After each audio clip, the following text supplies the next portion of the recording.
And also, all of our top 8 players have already won some prizes, so that's really cool. Guaranteed $25. If you win your first match, you are guaranteed $75. If you win your second, you are guaranteed $100. And the last place is $150. But I would like to say that this event has gone well enough. Viewership has been insane to where I think our next one will be much, much higher. Cross your fingers. And of course, big shout out to the sponsors willing to step up and take a chance on making things like these a fun event. So do check out coolstuffinc.com. Use the promo code DGEN to get 5% off your order.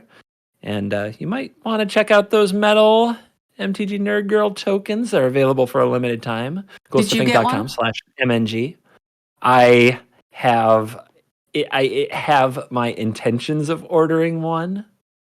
It's sitting right here on my desktop. I have questions. I have to ask you questions. I also meant to get a CGB one, and I didn't because it ended at the end of PAX weekend. So then I had to bug Evan to reopen it for me to order mine afterwards with a private link. So I'm pretty sure I got 850 out of 850 because I did it a day late. I forgot. Yeah. I haven't forgiven you, to be honest. I got one. I got it. It's just a sore spot that you would completely forget about me while going to something like PAX and not order your token in the presented time frame. But I bought it. Very disappointing. I will say I would like number 42 of my token. So if any of you guys get it, I would like to trade you. I'm fairly sure I'm going to get 69. I'll happily trade you 69 for 42. I don't know why anybody would want 69. Makes no sense to me. So 42, I should know this. Is that a Hitchhiker's Guide to the Galaxy thing? Mm-hmm. So when I left your house for our co-op, when I landed on my layover, they said that 56 had sold or something. And I came home and bought 20. And I didn't promote in the meantime. So I doubt I sold 12 in the meantime, so we'll see. I bet you might have. It was in some of my videos, I think. Maybe. I don't know. I guess we'll find out. I don't remember which day it was on YouTube. YouTube is, a lot of people see the YouTube, it turns out. Anyway, if somebody gets 42 of my token and wants a 69 if I get it, let me know. I want to trade. She'll trade you token 69 for 42 copies of her token. All right, we're ready to go. So we were going to go ahead and take a look at, I believe, feature room 1 is Shroom. Is that what we're doing here? Shroom might be Demir. Let's go find out. They're in feature room 1. I'm gonna go in there and get nosy. Yep, neon mushroom. So I'm gonna cancel out of this. Go here. And we're going to watch.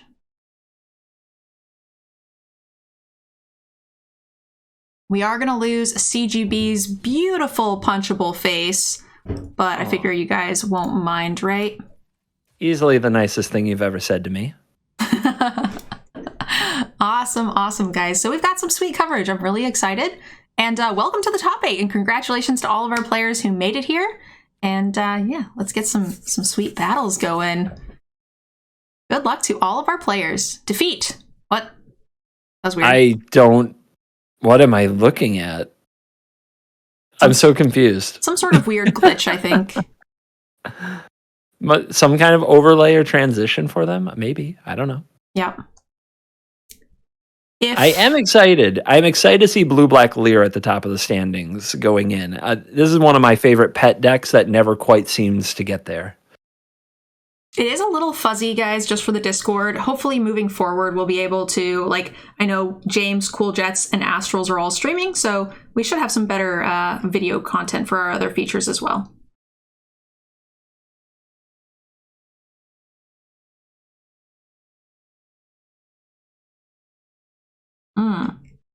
Okay, we have another person. Okay, we can maybe do this.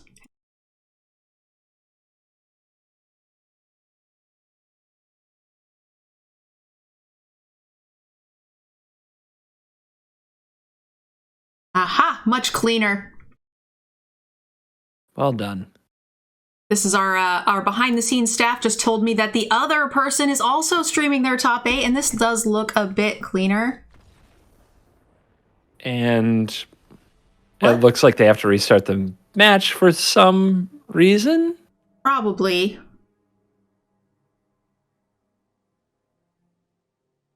So that we're going to go concede. That happens sometimes. I've definitely had to do that if someone queues up the wrong deck or something. That's been a thing. Yeah. Yep. Stuff happens. So I'm sure they'll be right into it in a minute.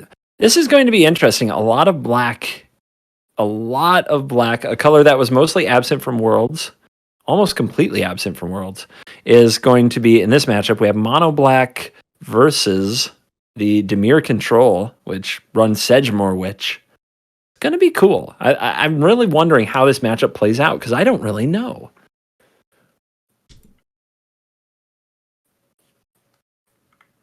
All right, well, while we're doing this cycle here, cool news, CGB, we did get 2 DGen patrons from our last shout out, so thank you guys for that. Kevin and Griffin. Much appreciated, guys.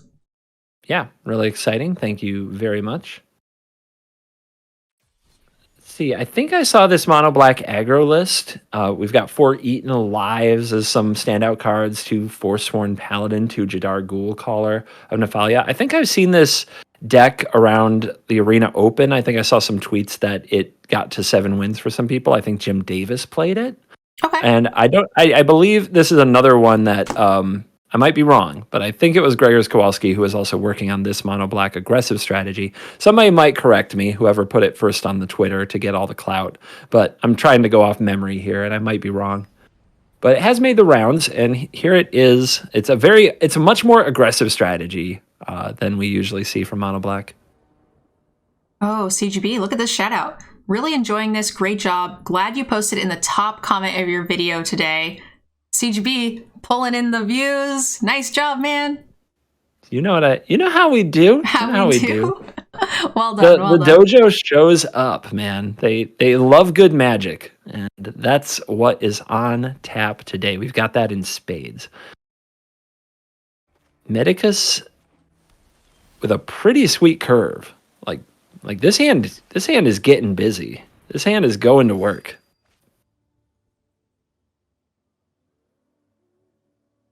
This is a really quick start here on the play, certainly. Skyclave Shades are going to be a pain. There's not on the draw. Yeah. The best hope is for Sedgemoor Witch to create a lot of blockers for these shades.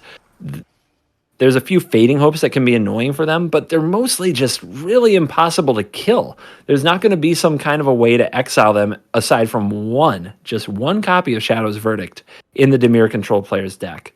So I'm really curious to see how these shades shape this game.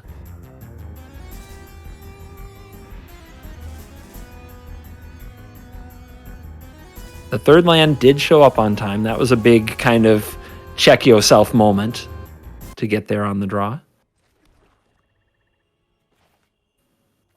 I was pulling up the list myself. Something interesting about this build of Mono Black, they don't run a ton of creatures, or I'm sorry, a ton of spells to trigger Sedgemoor Witch. You can see the Eaten Alive there, but there aren't a lot of the usual cards that just make a bunch of pests. So it's going to be interesting to see how that goes in the game. Are we actually going to get pests out of this, or are we relying on the Ward and the Menace to kind of carry the card?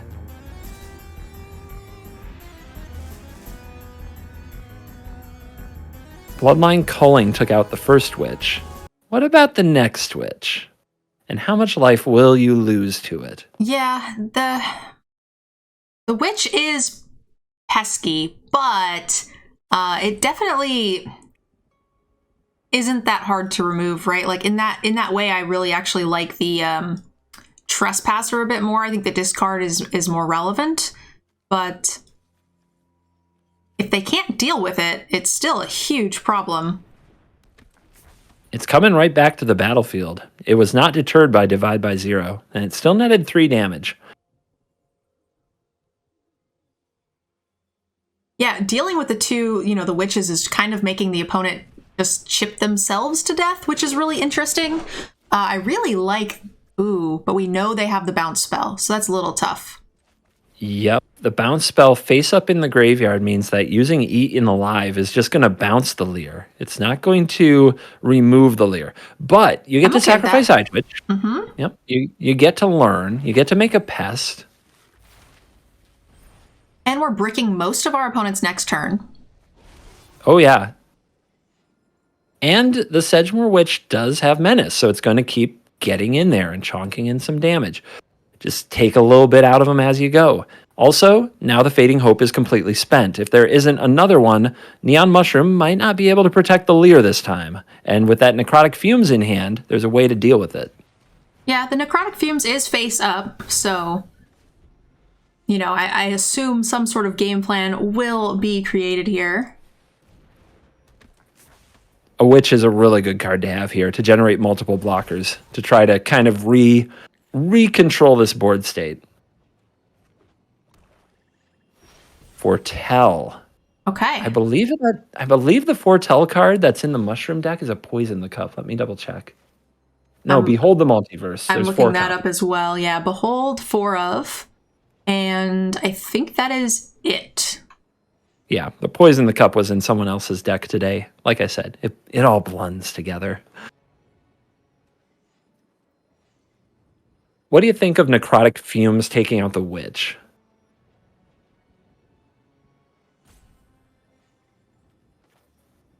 It's scary because of the Leer, right? Because then you don't have the answer to that card. Yeah, I do like drawing first to see how that goes. And then now I think I would probably Necrotic Fumes the pest away here and send.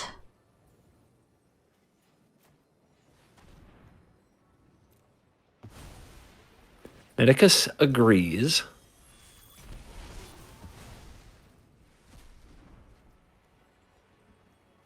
I'm curious if the pest is gonna get like. Do you send the shade into the pest? Because what if you draw a way to get rid of it? You already have a Shambling Ghast. If you draw a way to sacrifice the Ghast, it can clear the pest. So yeah, I like not sending the shade there. Good discipline. I also like not sending the shade. There's some reason to think that maybe you would want to get rid of it just because then the Witch's Menace can get through the Leer that we know is going to follow up. But our opponent also has Divide by 0 mana. But if they do that, they're taking 3, which is kind of still a beating. Yeah, this is interesting. You definitely don't want to have to divide the Witch, and you don't want to target the Leer because it'll divide itself, but you need to get a lot of damage in. If you put Lolth on the stack, that probably gets divided, but you could... Here's what I like, and we'll see if it happens. If you power up Hive, the opponent has to Bloodline Culling it. Oh, man. Can they Bloodline Culling? They only have 1 black mana, right? You're right, because Port doesn't produce black. Yeah. So, this is something that can't be divided. It exiles a card from the graveyard. So it can take that divide by 0, or it could hit that culling to clear that up for next turn. We'll see what the choice is there. Yeah, they could divide by 0 in response, hit something else like the Witch or literally anything. Or we're going to do this. Oh, they're digging. 2 bottom. I think we're digging for what? The 1 mana unsummon, which there was no stick here. So we feel pretty strong. I think we just snapped the divide, right? A very aggressive dig for the Fading Hope that didn't work out. Divide looks like the most problematic card. Behold the like, this Leer is... If you block this way with the Pest, you're going to go to the next turn, but you're going to take so much from Menace. You're going to be too low at life to deal with the Witch unless you cast the Sciences. But... Mushroom is going to untap with Leer and a bunch of action in the graveyard. This is really close. Yeah, it's much closer than it looks just because of how many cards are in that graveyard. But if we top deck, if Dota here top decks any spell to go with their Witch, also like these lands are really difficult to deal with, no matter how many cards you have in your graveyard. Yeah, the culling lines up for it now. That can be held up. Here's Power Word Kill, pay 3 life. Oh my goodness. Oh wait, you don't have to pay the ward because of the Leer. That's right. Very smart. Yep. Very smart. And now you have Power Word Kill or the culling for the Hive, and things look very bad for Medicus.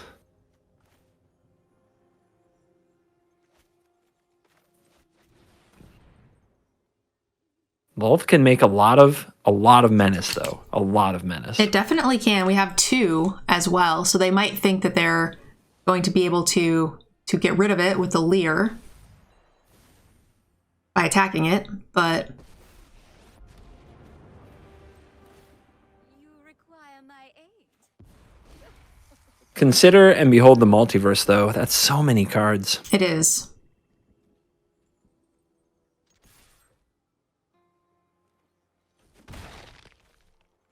5 life, but you are up against it with Leer on the battlefield, not going anywhere. And there you go. All creature tokens get -2/-2. That's the Calling's other mode. Yeah, it's a little tough there.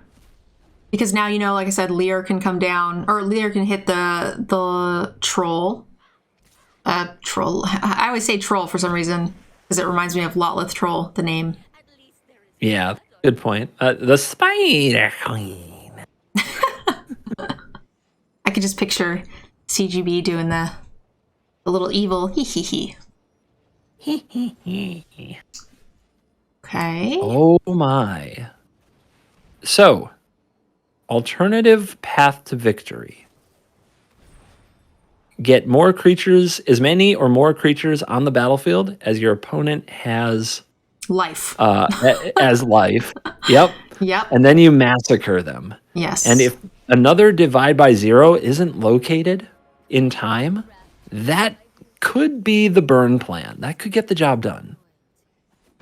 They're also letting us get in a little bit of chip damage here with the Shambling Ghast. It's gotten into the last 2 rounds. Like the previous round, Leer went face, which I don't know that I would have done personally, but... All right. Oh no, Duress! Oopsie. Man, has Duress been shining lately in this event. In Pepperoni's Meat Hook Massacre. Heartbreaker. We do have 3 Meat Hook Massacres in the main, so like it's still a possible game plan, but that is definitely a tough spot. If only that Meat Hook Massacre were another card lower, right? If you could only rip it off the top when you need it, rather than line it up and strategize around it. Ooh, Fading Hope on the token is pretty rough too. Now the Spider Queen dies, and minimal value there. Pretty tough. Another Haven. There's also removal up, so like the creature land, the Hive can't really get in. Yep. Oh, this is getting ugly. You're still playing though. You're playing for that top decked hook, right? You try to get all these creatures out and then hook them. But the pests are a pain now too. Yeah. Shroom has really outpest the Dota deck here. Yeah, I think there's been a pest made by the 3 Sedgemoor Witches on the mono black side.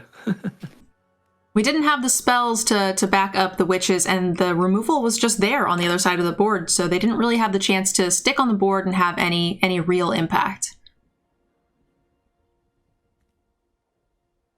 And this is where hopefully some hand hate cards will join on the mono black side after sideboarding, get some duress, get some go blank action. You know, we saw how that worked against control decks in the last round, and maybe they'll be able to pierce the veil, you know, punch through and give this Leer deck a harder time. Ooh, lining up attacks. That's aggressive. Yeah, I think it's a little easier to be aggressive when you know you've got Hope and Powered Kill and 2 cards in hand to 0.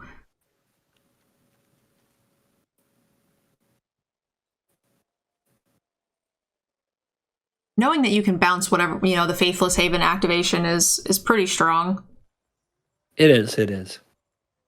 What if something were to happen to that Leer, though? What if you just top decked a removal spell for it? You'd have to bounce the Leer to hand with the Fading Hope. And that leaves a much tougher position on board. Nope, that's the land.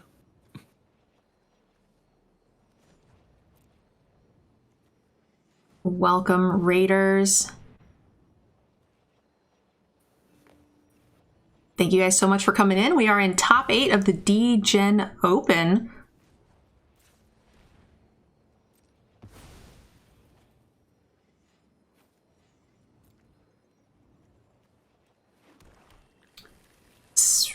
Pretty close to like mop up time here for game 1, but I think so. Still sideboarded games to be played. It's kind of amazing how strong the creature lands are until there's a Sedgemoor Witch. You know what I mean? Because we've seen the creature lands just dominating the control decks and the Leer decks in other spots.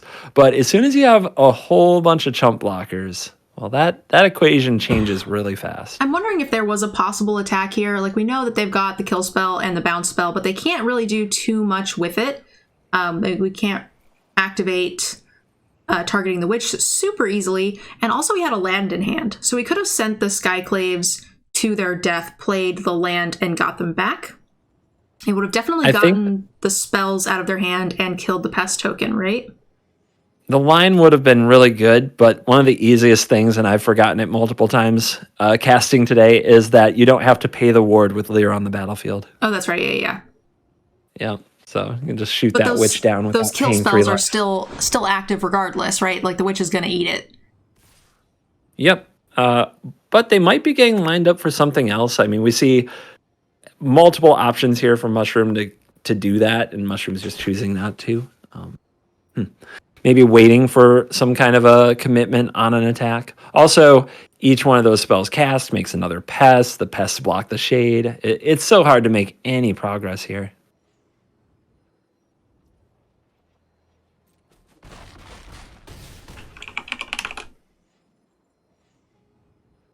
Lix, thank you for the gifted subs. I really do appreciate that. Mushroom draws an Infernal Grasp that is uncastable when you're at 1 life. Yeah, that's a little rough. Okay, well, you could target your own witch because, like get countered by ward. Oh, wait, it can't. So we can block 1 thing, burn 2 things.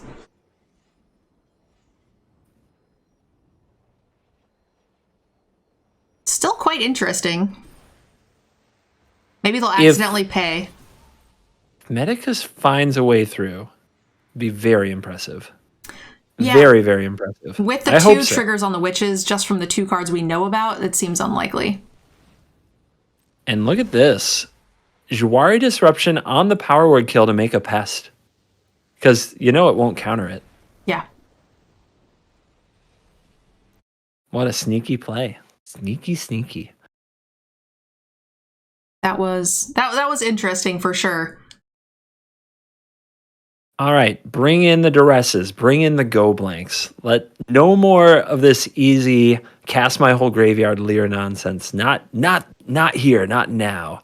I'm wondering about Soul Shatter. The main deck duress on the other side of the board was actually kind of game changing, right?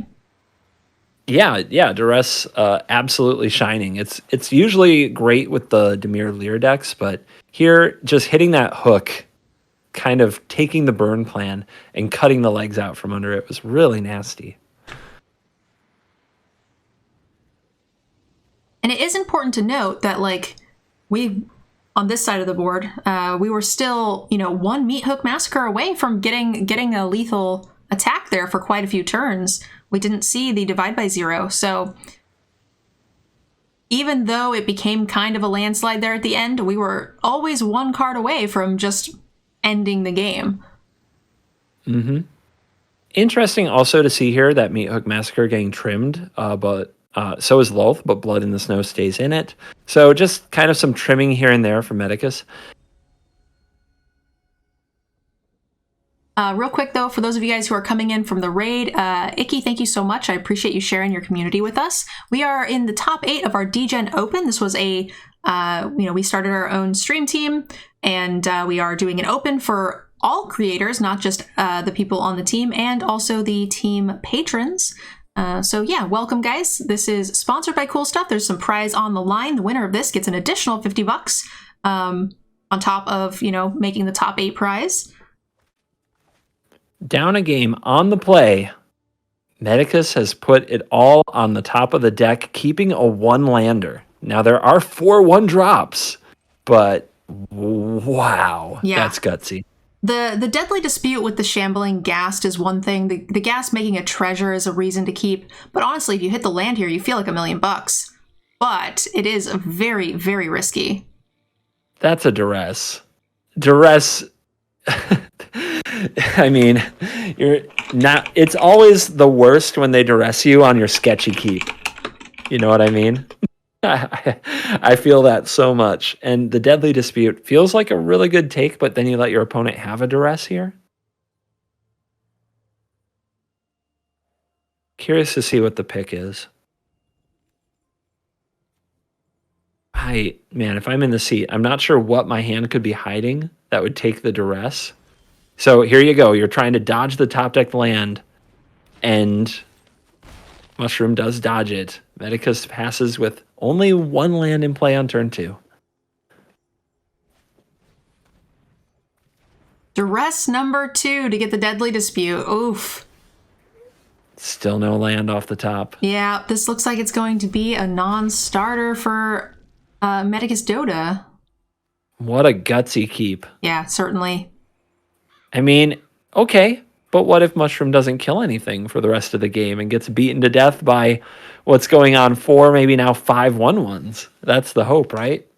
You gotta turn them sideways. So the card that the ultimate backbreaker here would be the Shadow's Verdict, and Hunter, our player at the top, Neon Mushroom, can go up to 3 Shadow's Verdicts after sideboarding.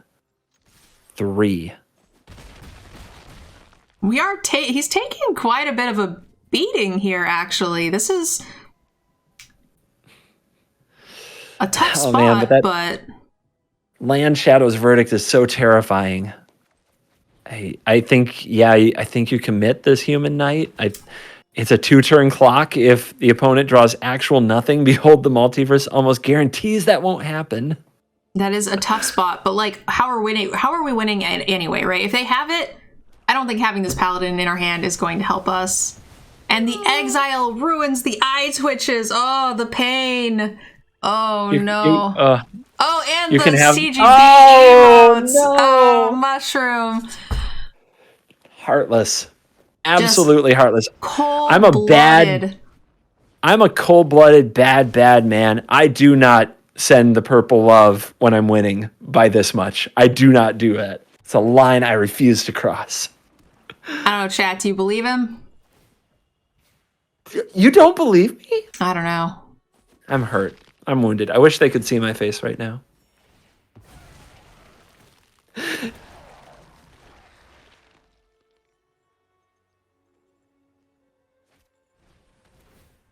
Man, what a brutal end to the tournament run. If that is what this is, I don't see the out. Now there's 2 lulls in hand and no way to cast them. That's the red button.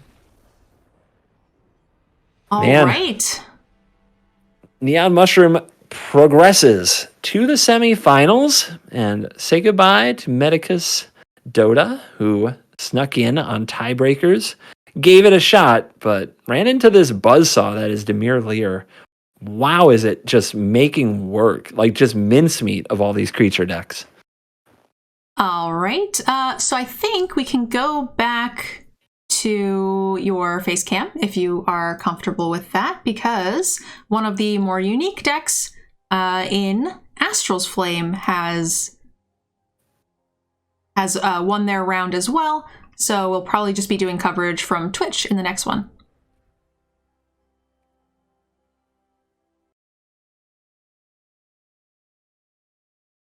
Oh, we don't need that face there. Hi. He's back. Just throw me off the screen. It's fine. This is fine. All right, let's put CGB up in the corner. Put baby in the corner. Thank you. I'll go to my corner now. And you might be working on it, but share your screen when you're ready so I can watch it with you. I guess. CGB, why are you always so needy?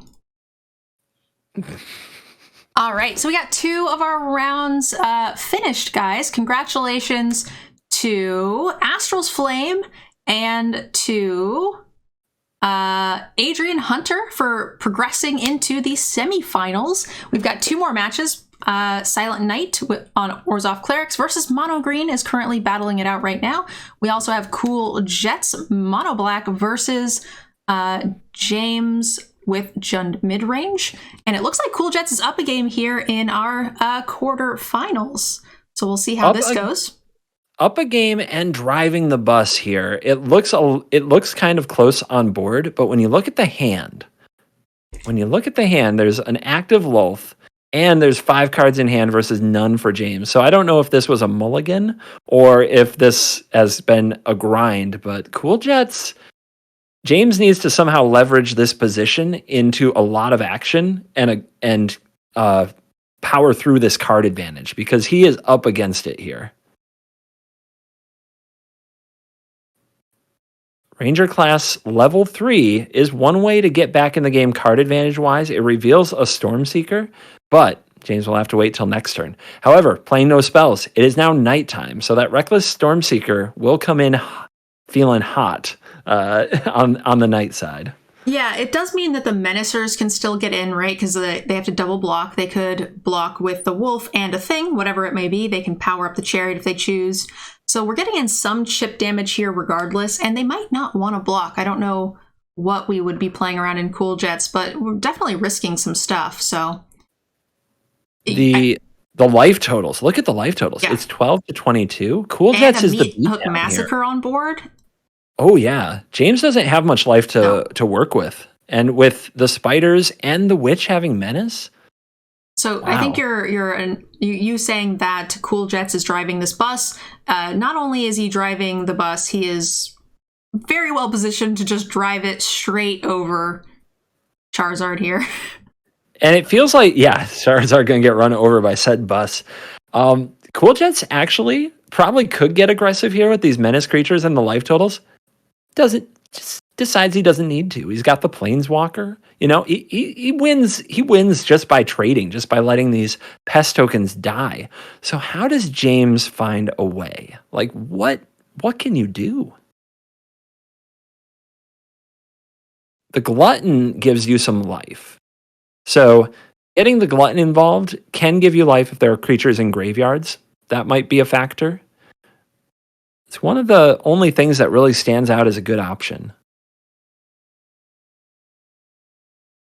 Man, is it hard to be playing off the top here too, because you're giving your opponent full information of what to play around. So these attacks, they can line up blocks however they want to. No fear of like a pump spell or a removal spell messing them up.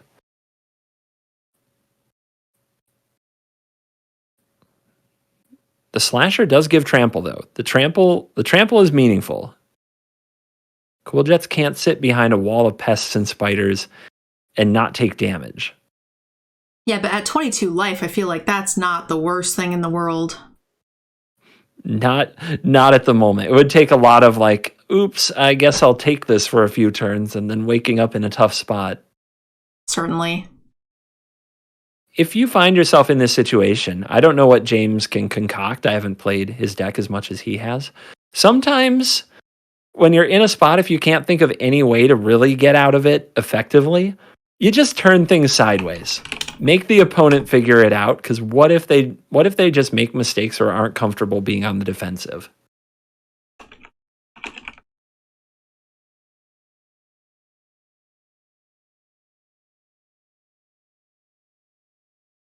So this Lolth has 3 loyalty. The Chariot has trample. The block as it currently sits kills the Chariot, but loses the Lolth. If Lolth survives this combat, Cool Jets will have so much loyalty on it, it's kind of insane. Have you ever seen a Lolth ultimate with a Meat Hook Massacre on board? No, I haven't. I actually don't even know what Lolth does in the ultimate. That's not a thing that has ever been relevant to me. I don't remember. Whenever your opponent would lose life, if they lost less than 8 life, I believe, they lose life equal to the difference, but only once per turn. it's probably unnecessary being here at 7. But if, like, say, Cool Jets had blocked with everything, then the Lolth at 8 gets the emblem. Then all you need to do is let one of your creatures die, and the Meat Hook Massacre would deal 8 damage. All right, guys. I'm gonna have to work with Cool Jets on the content play next time. Could have had it. Could have had it. Not yeah. cool enough. Could have had it. I mean, he's your friend, so I'm gonna blame you for that one. Wow, you sure find a way to turn it around on me, don't you? Have you ever met a woman? One of your favorite lines. It comes in handy so much. It's very effective against a vast majority of the people you encounter in chat.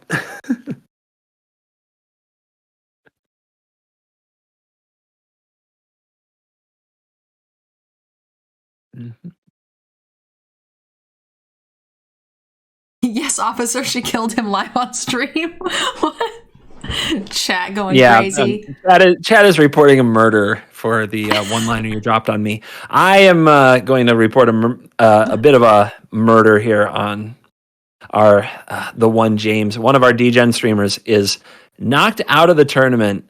A bit of a clinic put on, at least there from since we joined, by Cool Jets, who will progress to the semifinals. Definitely a tough spot to be in, no doubt about it. We do have, so Astrals is done, Cool Jets is done. So we have the 2 matches that are still going is the Demir Control and the versus the, wait, that says not reported.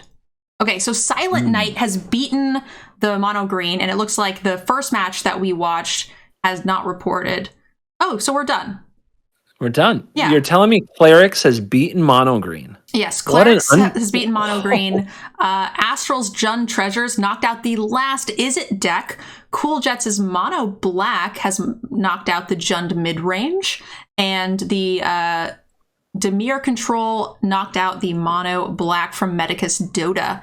So we are completely done. We're just waiting for the last couple of people to report. I'm going to see if I can get the pairings real quick, and I set up a poll to see what you guys would like to see as far as coverage goes. So we'll take a quick second. I would like to cover one of our 2 streamers so we can keep CGB, one of the 2 people streaming, so that way we can keep CGB's picture on the thing. But there's a chance that those 2 players are paired against each other, and we won't need to decide. So keep CGB. That should be an option in the poll. Keep CGB. Oops. Tabs over your face a little bit there. So congratulations to all of our top 8 players, to our eliminated Nathan, Michael, the one James, and Medicus Dota. Congratulations, guys. You guys can message me for your prize. I will be paying you out right away. So like after the stream, let me, I don't know, shower and eat some lunch. And then I'll be getting back to you guys all today for your prizes. There won't be any delay. That's pretty cool. Absolutely no delay on prizes. So if Is It Dragons lost, then all the Allruns Epiphanies are gone from the tournament. We'll have an Epiphany-less, my turn, your turn themed top 4. No Epiphanies in top 4? What? Correct. No Allruns Epiphanies in the top 4. Holy smokes. That's kind of amazing. Yeah, so if you guys are enjoying the content, make sure you guys hit the follow button. Make sure you guys go check out CGB's content. And if you would like to see more of these tournaments, make sure you guys check out the sponsor, Cool Stuff. Use that code DEGEN, D-E-G-E-N, for 5% off. They sell singles, sleeves, dice, board games, anything you guys need as far as nerd stuff. And yeah, that will help us create more of these tournaments in the future. I would like to do a lot more of them. Including ones that we open to the public for you guys to actually come in and battle us as creators, and then possibly win some bounties for taking down a creator. I think would be really fun. What do you think of the fact that only 3 Allruns Epiphanies were in the whole top 8? They were in the Is It Dragons deck. None of the Galvanic Iteration Epiphany combo made top 8. No mono white made top 8. There was only 2 white lists, and neither of them made top 8. One was really close. One was 9th. Yeah, some pretty cool meta adjustments. A lot of black cards in the top 8, actually. Demir, Orzhov, mono black, Jund, and another mono black. So 6 decks with black in them after very few decks had them at the World Championships. And very few decks have been playing black in the meta in general. Really cool. So, guys, who would you like to see as far as coverage? There is a poll up right now. Our 2 content creator streamers have not been paired against each other. So we have the matchups being Demir Control versus Mono Black. So if you guys want to see that, you guys can vote for Mono Black. If you would like to see the Orzhov Clerics versus the Jund Treasures, which I think are 2 of the more unique lists, then you guys can vote for the Jund Treasures. Both are options. We'll give you guys like a minute or 2 to vote, and then that's who we're going to cover. And again, congratulations to all of the players who made, place 8 through 5th. I appreciate you guys playing, and we hope to see you guys in the next event. Good job, guys. Yeah, very well done. We're in the home stretch now. 2 Thank more you rounds. to the 600 plus viewers hanging out to watch the tournament. So the turnouts have been really awesome, and just thank you everybody for hanging out with us. Heyo. Yeah, I think our viewership would have been really high if we didn't have that internet outage too. Yeah, I guess we'll never know. I think the recovery was admirable. The internet took a big, just kind of exploded for a minute, and we built it all the way back up and then some. So, all right. I think people like tournament magic on a Saturday. I think that people miss that GP coverage and the Star City Game Circuit and all those other things. So it's good to see the enthusiasm. Awesome. So we're going to go ahead and kick it off here, guys. We are in the semi-finals. Silent Knight, one of our community creators, versus a D-Gen creator with Astral's Flame. So we've got the Jund Treasures and Orzhov Clerics. 2 very unique lists. The last D-Gen creator standing, correct? Yeah, Astral's Flame. Trying to keep the crown in our back pocket for the team. Very good start. Like quite the hand here. But a little clunky. Can't play the Kalane on turn 2 because of the way the mana broke down with playing the Sentinel on turn 1. No, but we will be able to play the Imistern Predator here on 3, which is kind of nuts with these 2 little puny dudes to protect it, right? It's pretty strong. Mm-hmm. And the key card for clerics, like the card that you kind of want more than any other, that you want to get on the battlefield, put on the battlefield, keep on the battlefield, get back from the graveyard. Righteous Valkyrie is on time. There is a Soul Shatter here available. We might actually see that instead of the Predator. Let's find out.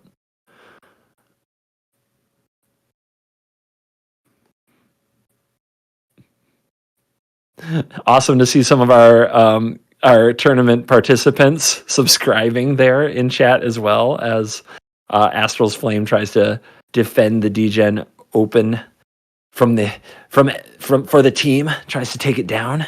Real quick, guys, a couple people were asking for the I was going to do my preview card there in between rounds, but the round kind of started before I knew. I thought they were going to give me a second before, but by the time I got the poll up, they were already running. So we have a preview card for Crimson Vow, but we will do it as soon as we get a chance, hopefully before the finals. Yeah, very strategically and totally on purpose, MTG Nerd Girl setting up the preview card for right before the finals to get the max watch time out of each and every one of us. I will say, if you've got somewhere to be, you don't need to stay for the preview card.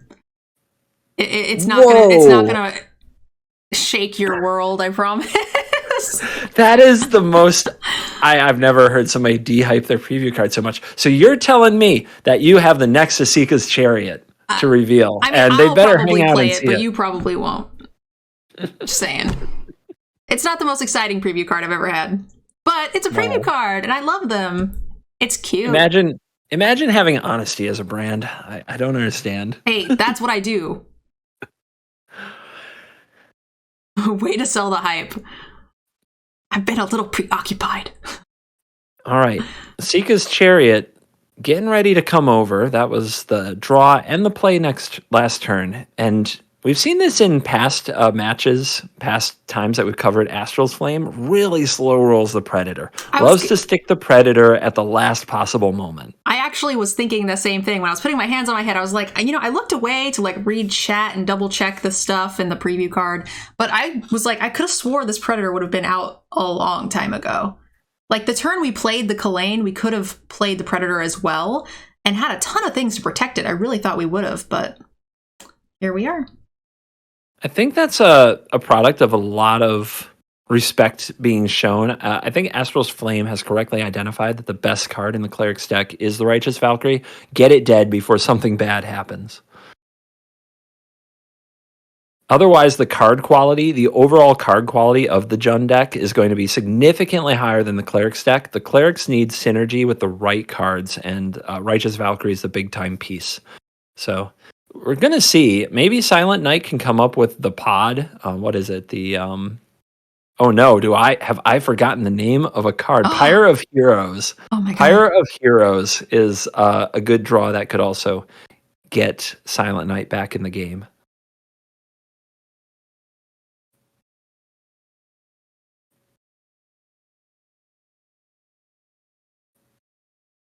So this is in the main phase here before going to combat. This is a really heads-up play. Astral's Flame knowing all the ins and outs of the deck, using the Shambling Gas to kill that Luminarch Aspirant. I like that play a lot, actually. And also, it's getting out that pesky Cleric engine that he needs to kill, right? Yeah. Righteous Valkyrie getting exiled means they can't... Silent Knight can't get it back with the... I believe it's called Aura, is the reanimating cleric. Yeah, the 2 colorless white black. When something dies, get something back of 1 CMC or less back. Yep. Cleric class is also a reanimation jutsu for the cleric deck. But look at this draw. I mean, I don't know, is that what you want to be doing right now? You seem to have more 2/2s than the opponent. I was thinking there was a chance that they go for 1, get rid of the chump blocker. But again, I think that's pretty light when we've got a Sika's Chariot on board. I don't think it's necessary. I also would have attacked with a cat here. Why not? What's the worst case scenario? They chump or they trade with the aspirant? I think I'm okay with that. Oh yeah. I'm surprised as well. This is Astral's Flame perhaps saying I win the long game and I win the short game. Maybe maybe this particular Reese's, there is no wrong way to eat it. That's definitely true.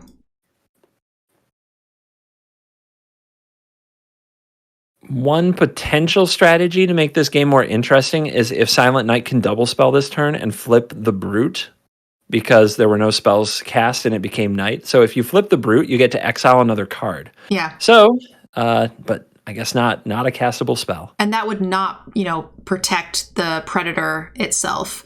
But we still have this pesky Chariot that's coming around. Now, the Brute would, if it's flipped, would trade, but then we'd be back to square one. So yeah, this is a really strong spot from Astrals. I would like to see a little bit more aggression when we had, now we want to run the cats in. I'm confused. The Brute has first strike. Yeah, so maybe the idea is that if the Brute is blocking on the Chariot, it can no longer eat one of the cats. So one cat gets in. If that's the case, we definitely missed an opportunity. The other cool thing is... this is a lethal meat hook, I believe, that is being set up. Yeah, we have enough creatures to just survive, right? The cats die? Right, making another cat ensured lethal from the hook. That was well done. Yeah, very smooth. Very smooth. Another victory to the Meat Hook Massacre.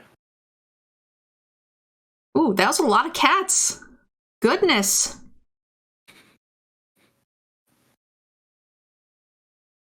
I know somebody who had that many cats. They appeared on Hoarders. Okay. Okay. So what are we looking to do here in the sideboard? Looks like we're bringing in some Renin 7s.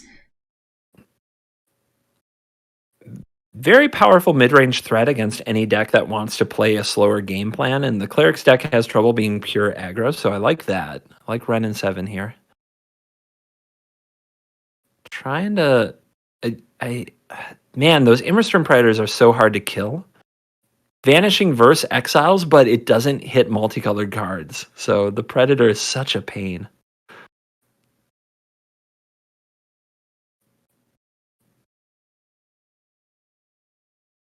To be honest, I'm not sure that Astral's Flame needs much sideboarding. I think the main deck is actually a really good foil for this Cleric deck and a very tough matchup for the Cleric deck.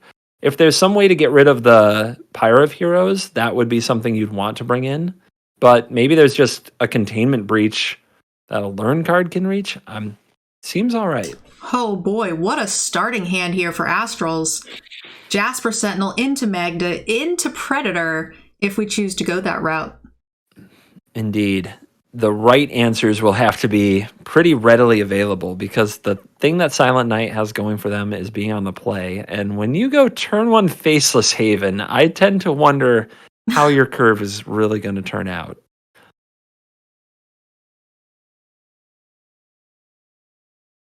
There's the Pyre.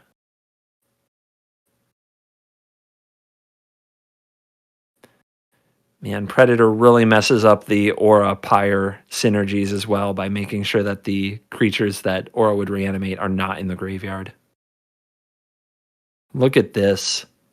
The Kalane off the top gets to be played because of the Magda Jaspera Sentinel cute. team. Oh my goodness. And now the Predator is even bigger. Yeah.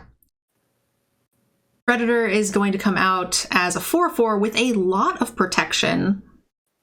In the meantime, Silent Knight just self-bolted to play a Righteous Valkyrie on time. Yep. A sign that they probably don't have an untapped 4th land.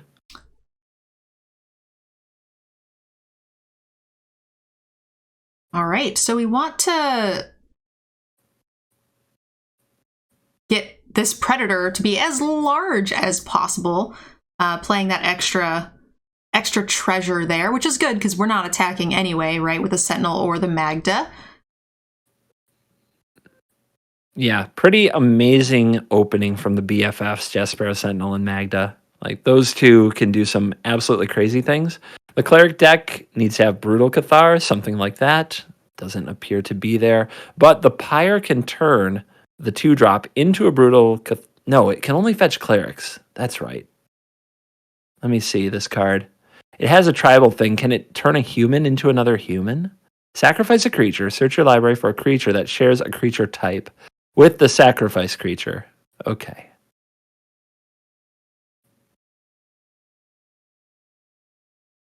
What can you get? Skyclave Apparition can deal with it, but none of these share types. I don't think those can... And in the meantime, the cat car is exploding, and there's so much stuff on the battlefield. There is a lot of stuff. I don't know how Clerics is going to deal with this. The Immersturm Predator gets around almost everything we could do, right? Yes, it gets around a lot. There might be 2 Candle Traps in the deck. There's Candle Trap in the board, which I imagine Immersturm Predator is a pretty premium spot to hit, but there could also be 3 Brutal Cathars and 3 Skyclave Apparitions, but it appears Silent Knight has none of these, which is gotta be a bit of a tilt.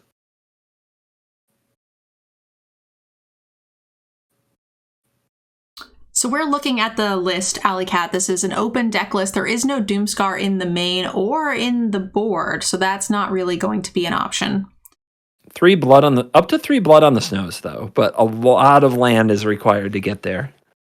The Cadillac is also a little bit resilient to that, but yeah, we're quite a long ways away before we find a blood on the snow.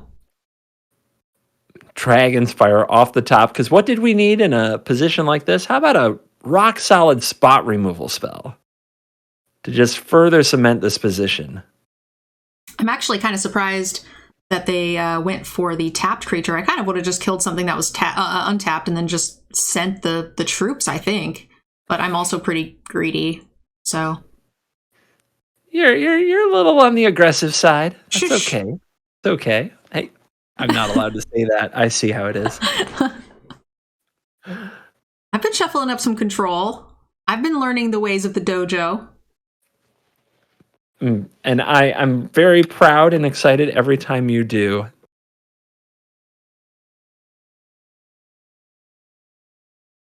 Man, do you block this predator? Oh, it feels so terrible. It does, but like this game seems pretty close to done. I cannot see like what would have to happen. We'd have to like let Silent Knight put like 4 lands on the board and draw 3 cards or something. Yeah, probably drawing a white source for what I bet is a very tilting Skyclave apparition in hand would be kind of, if you drew it up, have to be the next thing. We got a Foretell. That's a Vengeful Reaper coming in out of the sideboard, I think. That one's not going to save you.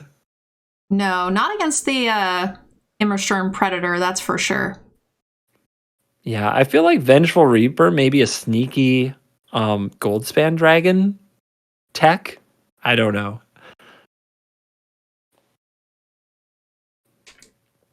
Astral's Flame fixes their mana a little bit for them with the Field of Ruin. All right, 13 life. Can you finish the job?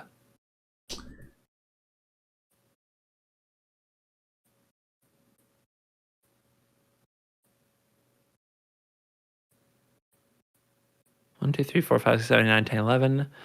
Leaves the opponent at 2 in a very unenviable position that appears to have no escape. So this could be Astral's Flame locking up the finals. Yeah. Man, It certainly looks that way. Goodness gracious. What happened to the meta that it became Jund mid-range's world? We had 2 of them in the top 8. We had a fair amount of Epiphany shuffled up today, and they did not quite make it. Oh, look at the reveal. I think that Skyclave apparition was in hand, and a second white never showed up. Holy smokes. Well played, Astral's Flame, and congratulations on getting to head to the finals. I'm going to see if I can quickly jump over to Cool Jets, who I know is also streaming. They appear to be in game 1. All right, so we still got some action, guys. Let's go, Pikachu! All right, so we've got this matchup, guys, is the Mono Black, which is a Mono Black mid-range. Pretty interesting list that I was not expecting to see in the top 4. Not expecting to see in the top 8, let alone in the top 4. So I'm impressed by the build for sure. Versus Dimir Control. And Dimir Control not running Epiphanies, right? This is a non-Epiphany blue list. No, it's a fully devoted to Lear and Sedgemoor Witch build of the deck. And it's kind of crazy. I posted a similar deck today on my YouTube channel. Had no idea this would happen. I swear, every time we've tuned in, Neon Mushroom has had Lear on the battlefield, cards in the graveyard, and just been in the process of like fully dissecting the opponent.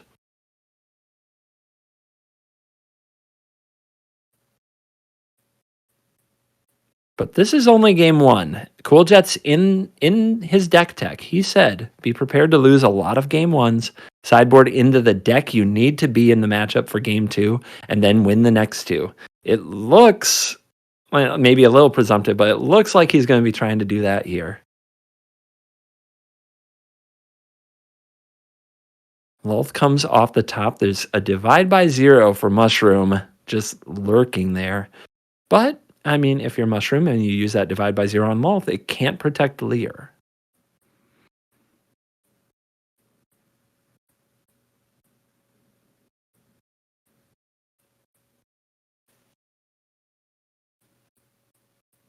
Well, what do you need to protect Lear against? Top deck removal you can hope for, I suppose. Decked, but it's on our side, so they'll get to untap. Mm-hmm.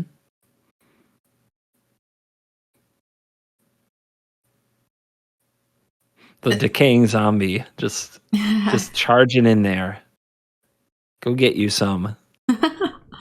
A little pest. I mean, the decay zombie is a cute way to get rid of the reoccurring like pests, right? Because that's part of the way the Sedgemoor Witch these games have been going, is that they kind of just control your board until they get like a reasonable amount of pests, and then they're able to just finish up, mop up what's left of the board state with just too many things to deal with. Unfortunately, those pests keep coming back when you have a Sedgemoor Witch and a Leer. It's just so many triggers. And now, going straight to the top, Neon Mushroom says, mascot exhibition. It's time.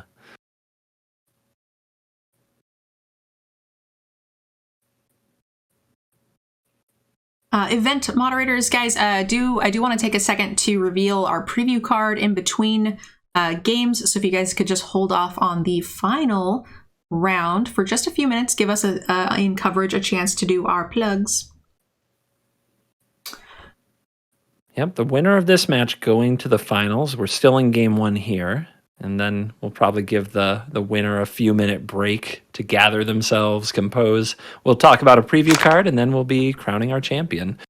And it looks like Neon Mushroom is 1 game away, while Cool Jets will have to rally and take 2 in a row.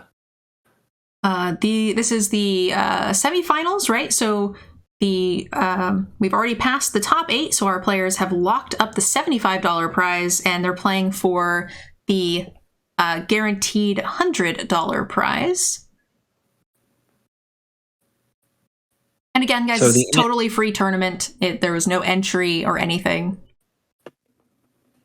What was that, CGB? Sorry. Sorry. I was just going to get into the sideboarding stuff. Didn't want to cut you off. But if we're there, the Leer solution, so to speak, go blank. 4 copies.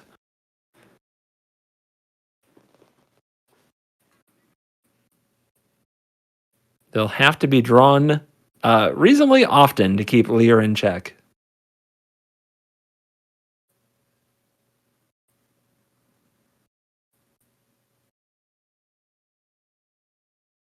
$1 million. Who knows, guys? 600 viewers. If we keep this up, we might have a larger prize pool next time. Hint, hint. Cool stuff. What's up? Yeah, thank you very much for the watch time, everybody. It does make a difference. Yeah. And the next tournament will be open to the public. Everybody can join. Gosh, we're gonna like people in Twitch chat right now watching this, people watching the replay on YouTube, they could join? They could totally join. They could totally join? Oh, man, we're in trouble.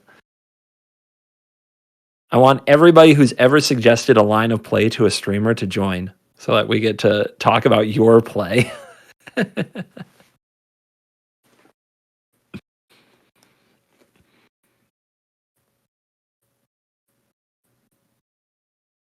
That is, I don't often hello before a game, but if I were looking at Shambling Gas, Deadly Dispute on the play and a go blank, I might do it. Yeah, go blank against the Leer. We've seen that and all of its magicalness in the previous game against with James and Airball, right? Ooh, That go blank is quite the tech. I was low key holding onto my butt there. I was a little worried about a turn 1 duress on the go blank. Oof, yeah, that'd be spicy. Yep, Cool Jets dodged it. Neon Mushroom didn't have it this time, and choosing to be aggressive. Not choosing to go for that mega ramp turn 3 Lulth, but going for Skyclave Shade instead. Hold on to your butts.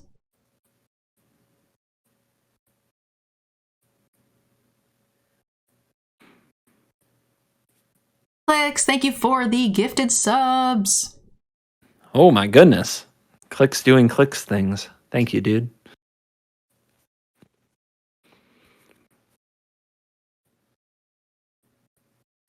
It's a big turn here. If Neon Mushroom takes the shields down, there's a lot of things that could happen. Yeah. Also has to decide how to progress against this shade. All right.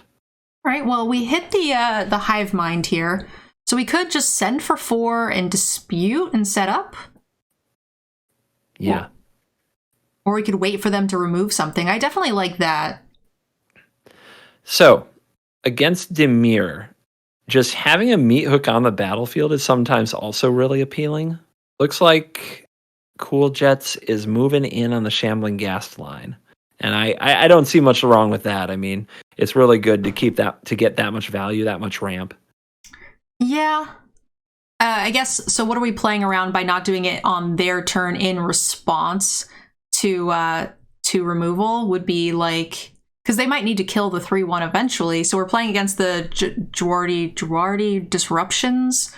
Because we had a tapped land in hand. If this was an untapped land, I think I would just wait and see if I can get some value out of their hand. Because, we do have a certain amount of pressure on the board. It definitely depends on the sideboard strategy. I don't see anything like Negate or Test of Talents, though, in the entire 75 for our Dimir control player, Neon Mushroom. So yeah, I'm with you. I agree with that. But I guess because we used it now this turn, we do have the option here of Jadar. Like, you can still hit untap land, use one of your treasures to get Jadar on the board, and dial up the pressure. That is 6 points of attacking damage.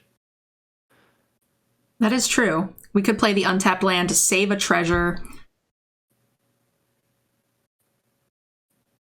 Yeah, I'm not sure what I do here, but I think I like the Jadar being the beatdown.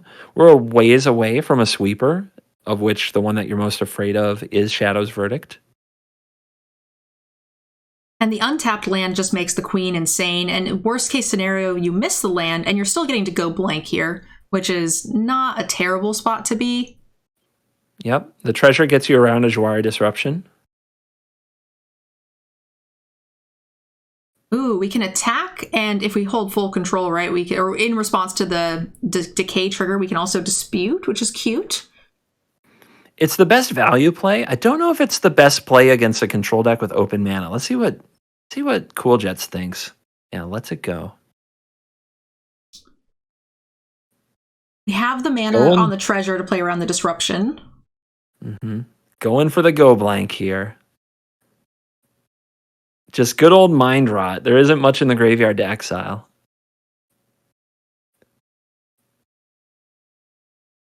Yeah, that Foretold card, I believe the only one is Behold the Multiverse. So yes, kind of knew that our opponent would get to look at more cards and more cards. I don't know if I love this though. You getting to draw more cards, it does let you it lets you get the best selection for what to discard, but those cards in the graveyard get exiled now, so you can't cast them later with Leer. And if you held those, maybe you could have. Yeah, I agree. It gives you, like you said, more fodder to decide what the best discards are, but it does kind of punish you later in the game, which I think is kind of without the Epiphany in this deck, that is kind of the game plan, is we need that graveyard to be stocked with things, right? Mm-hmm. So that does feel like a bit of an awkward play to me. This is a pretty important turn. I'm really wondering how it will go. Shadow's Verdict post-board is probably, I mean, it's not a certainty, but it's what you have to be thinking about. The opponent is getting really low. The sun's getting really low here. Playing a land pre-combat here, playing the Lolth means that if they decide to kill something in combat or post-combat, it also makes the Lolth get a trigger off the Decay zombie, which is really cute. The only punishing thing is now if they decide to kill this Skyclave, then you wouldn't have gotten the land to bring it back, but I think we want a Lolth anyway, so I think that is still correct. Soul Shatter, pretty good at cleaning up the Lolth. If there's a Verdict now, it cleans up the board. But we still have this creature land. Which would knock them to 1, and then there's a meat hook. Yes. This is so close. All you need to do is stick a creature, and we're feeling amazing. I 100% like just sending the Hive here, and the Hive is just so good against the matchup with the Leer, right? Because it just eats these best cards out of the graveyard. I would personally take the Thirst here because they don't have enough mana to cast anything else if they stick a Leer. If they do here, though, they don't have a target, but I guess maybe you're slamming the Paladin, but I might save the Paladin to cast it and the hook on the same turn. I would also save the Paladin because it's just guaranteed lethal. Yeah. And it looks like Cool Jets agrees. So, Neon Mushroom has to solve for Hive of the Eye Tyrant. Even like a bounce spell, a Fading Hope would do that, or some spot removal spell. Then has to be able to figure out how to, without using a counter spell, because there are none, keep the Meat Hook and the Forsworn Paladin from happening. So maybe the Forsworn Paladin hits the battlefield, and in response to the Meat Hook, you use a removal spell, so the Meat Hook doesn't kill it. So one of the other things we have to consider, like let's say Mushroom says go here. So we can do one of two things. We can force the issue with the Hive Tyrant and get it bounced in some way. Or we can Paladin and then Meat Hook, but they could bounce the Paladin in response to the Meat Hook, making it so that doesn't work anymore. But we're still active for they can't kill anything, which feels really good still. But there is a decision to be made there. I'm not sure what the correct play would be, but it looks like Mushroom isn't going to make us have to decide, right? Which is too bad, because I think there was a real case for Meat Hook first and then next turn power up Hive. Like not try to kill with the Meat Hook, just cast the Meat Hook. But I guess we don't get to see it. That was an interesting spot for sure. Yeah, I would have liked to have seen what Cool Jets would have decided on. All right, game 3. One of these two players will be in the finals, and this is the game to find out who it will be. Cool Jets said, this is a deck that will lose a lot of game ones. Then you sideboard into exactly what you need to be, and you have to win the next two. It looks like he has to do it here. And he seems totally comfortable with it. He doesn't look nervous, not shaken, not like jumping around. He's he's hyping your stream. Heyo, watching that coverage. Well done, well done.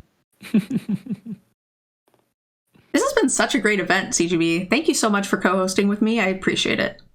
I've had a lot of fun. I'm glad you asked me to do it without twisting my arm in any way whatsoever. This hand makes me so happy. Oh my gosh, every time I see Shambling Gas and Deadly Dispute, I get excited.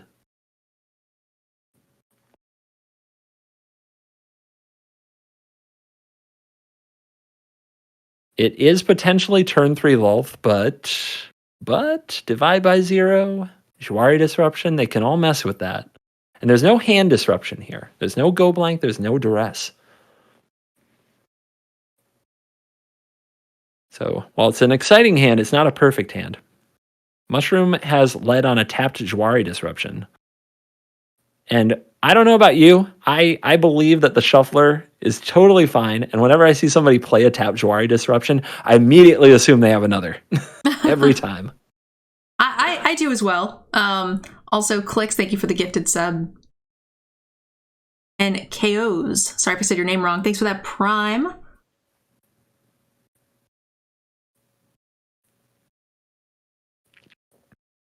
Paladin Eye Twitch. 1-drop, 1-drop. Gotta wonder if Mushroom will be able to pull off the turn 5 Shadows verdict for what seems like they've done it every time we've watched after they've sideboarded it in. Every time. Yeah. There's been definitely a bunch, but I mean, it still feels like a pretty good matchup. Mm-hmm. I think the key piece is going to be if we can find the...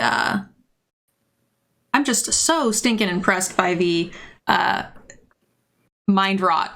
Mind Rot Go Plus. Go Blank. Yeah, that card has really impressed me in this format and is a heck of a thing for Lear to deal with.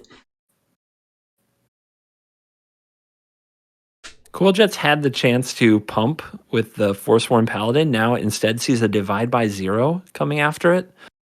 I kind held of up the Deadly Dispute. Do you like sacking here to prevent the learn? It's one of those interesting resource trade-offs where the learn card they're going to get isn't really useful, but it actually does seem to come up more often than not that 2 life from environmental sciences and that land really matters. But if we want to do it anyway, it lets us lulth next turn. So I kind of like it. It does. We don't need the treasure to pull that off. Here we go. Yeah, denying the learn. Adam the Ant, thank you for the gifted sub as well. Sorry, hun. I was trying to shout it out. It's just too many things. I appreciate it. So exactly what Cool Jets didn't want to see, the Sedgemoor Witch, but then rips the Meat Hook Massacre off the top. Yeah, which isn't bad against the Witch. So the I biggest think thing this- here is the unsummon, right? If we try to land Spider Queen, that could be a little annoying, but... It's not that bad against Spider Queen, though. Fading Hope could just tag a spider, right? Yeah. And if you go for the hook, it might bring the Sedgemoor Witch back. So I don't think you really want that. I think I like sticking the Lulth here. I think it's the only play. I just meant that that's the only thing that they're showing open. So we probably want to protect Queen in some way.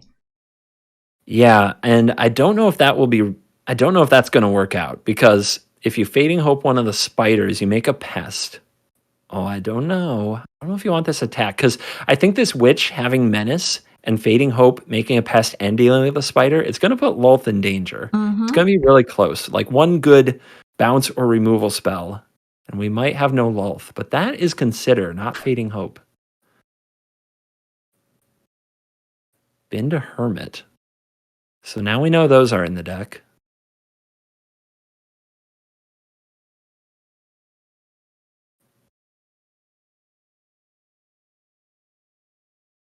Man, is Mushroom going to be able to get rid of this Lulth?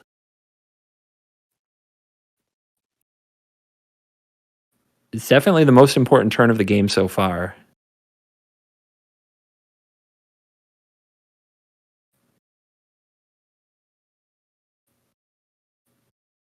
You have to believe that Shadow's Verdict isn't the plan because of the play with the Witch. So, how are you going to navigate this? Yeah, another thing too is I really like the idea if Mushroom leaves the door open here. I think I would actually just trade the hive, like send the hive in, let it get eaten if it wants, and then eat the Geist. The Malevolent Hermit. I feel like that might be the play next turn. I wonder. Because on one hand, I mean, it's a 3-mana 2/2 and it flies. Doesn't line up amazingly well, but it is value, and it is making it harder for Cool Jets to kill here. I wonder if Cool Jets feels in a rush or is content to try to grind here. It is a Shadow's Verdict. Wow. That even exiles the Malevolent Hermit from the graveyard. It does. Holy smokes. You're right. That's a little bit of, how would you call it? Game plans not quite fitting together. Discontinuity, perhaps, is a word for it. A little bit of discontinuity in the game plan there that exposed, because maybe they drew into the Shadow's Verdict, but Mushroom played out the Witch and then discarded the Hermit and then destroyed it all. Yeah, it not giving the Lulth some counters is pretty important here. We do have a threat, so if we can fade a few. Yeah, we have a kicked Skyclave Shade here. Just saying, here's my 5/3 that can't block. Let's go. It's a solid thing against a Dimir control deck if you can run them out of resources, which is really tough to do. But the fact that the Skyclave dodged the exile spell is really key. I love the attack. I love the discipline from both players here. Just going for this trade with the 5/3 on the 3/2, and then not blocking from Mushroom. But it does suggest that Mushroom doesn't have an instant here to generate a pest and make a chump blocker. So I guess you're playing. You have to be mindful of Jawari. Yeah, they could be holding full control, but I am seeing a stick. So Yeah, it could just could be be that they wanted to shenanigans. wait. Yeah. Oh, there was a Fading Hope not Yeah. used on the Shade. Interesting. It was protecting the Witch, I suppose. I think it's pretty Cool rare to Jets? see players hold the full control to pretend that there's something going on. Adam the Ant, thank you for the second gifted sub, and KPB with the Prime. Thank you guys. Cool Jets could go for the grasp here on the Witch. The problem is Lear. If you're stuck without an answer to Lear, bad things could happen. But the Witch really does get out of hand. Well, I think I would kill the Witch here because we have Meat Hook Massacre for the Lear. In order for them to play Lear, they have to tap out. I mean, they could, I guess, bounce one thing, hypothetically, if they had exactly Lear and land. But for the most part, I'm pretty happy with what has been happening. So the Witch is going after Lolth, and now it looks like Cool Jets is, priced into trying to kill the Witch now. Yeah. I think it may not matter, but I think you line the eye twitch up in front of the pest before you make this play, just in case they have removal for the eye twitch or bounce for the eye twitch, so that you could still lose Lolth here.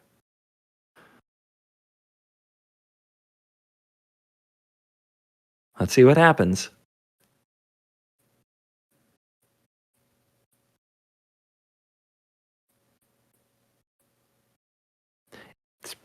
It's I'm on the really, edge of my seat.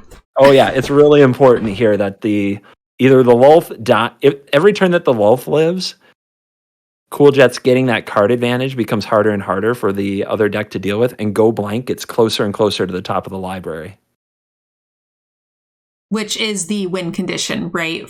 Which would clear the win condition for Mushroom here. It basically cuts the legs out from under Lear. And there is the power word kill. Oh man. The power word kill just means that the it wasn't a bounce spell. So it adds a loyalty to Lolth. Yes. So now if they have no answer to save the Witch here, the Lolth will survive a turn, which is pretty good. Yeah, it had to be a bounce. It had to be a Divide by Zero or a Fading Hope or an Exile.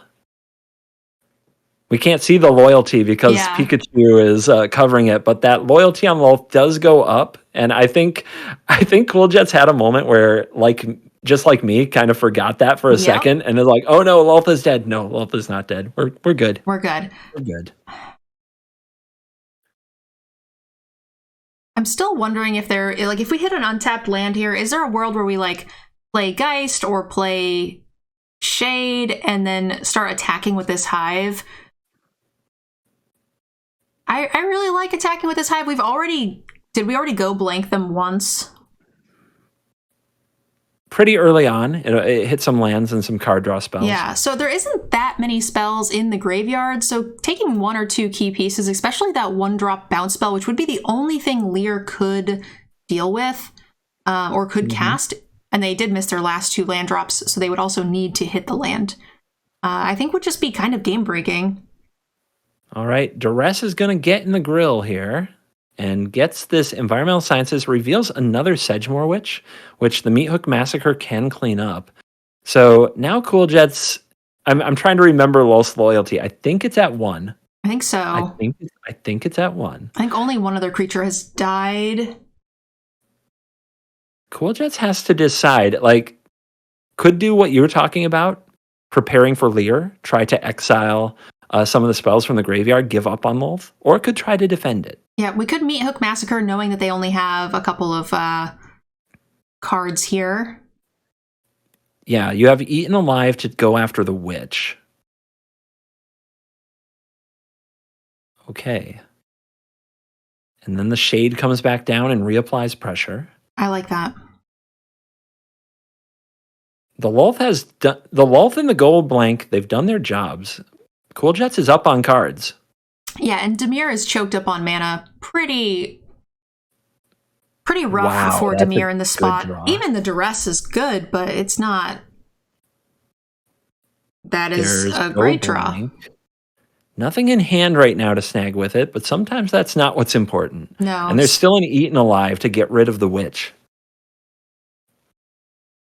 And we know the opponent has, Mushroom has no cards in hand. So Lear being the only threat, we know they have exactly 5 mana, so there's nothing that's going to be cast.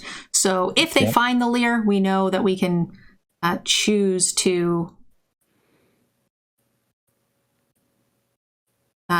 go blank at that point, because they won't get any value off of it. Yeah. Yeah, Cool Jets in the driver's seat. It would take a heck of a sequence for Mushroom to get back in this. They probably need some card draw effects like Behold the Multiverse, and they need to stay alive while it happens. And if this witch dies, that's going to be really difficult. I'm a little surprised that this is the line. If this is my line, I think I do it pre-combat because I don't want to trade my Geist for their Pest when I don't have a land in hand. So I think I would have just done that pre-combat, but we didn't get punished for it because they chose not to block anyway. Which is also kind of interesting. I guess the Pest felt like it had to pressure the Lulth. But yep, I agree. I agree. I like this line here. If they find a Verdict, we can Deadly Dispute away. And this is just lethal, right? With one of the land there is creatures. A Field of Ruin. There is a Field of Ruin to make it one more turn. I'm not sure what the draw could be. I guess you still have Fading Hope, which, again, very appropriately named in a moment like this. It's still in the graveyard, so you could hope to draw Leer and try to stabilize with it. Goes to 4, doesn't power up the land, just staring at that Field of Ruin. Yeah, now there is no draws, right? We've put lethal on board with our creatures, and clear that graveyard. Clear the graveyard. Get it. Yeah, even the Verdict leaves them dead still to the Barons. Yeah, that's right. Ring it up. Oh man, look at that! Look at the stone cold look. Just gazing down the opponent. I know Cool Jets have for many years played in GPs. Has won a qualifier. Played on the Pro Tour. Doesn't get too excited about second place. Mm-hmm. He's here to crush it.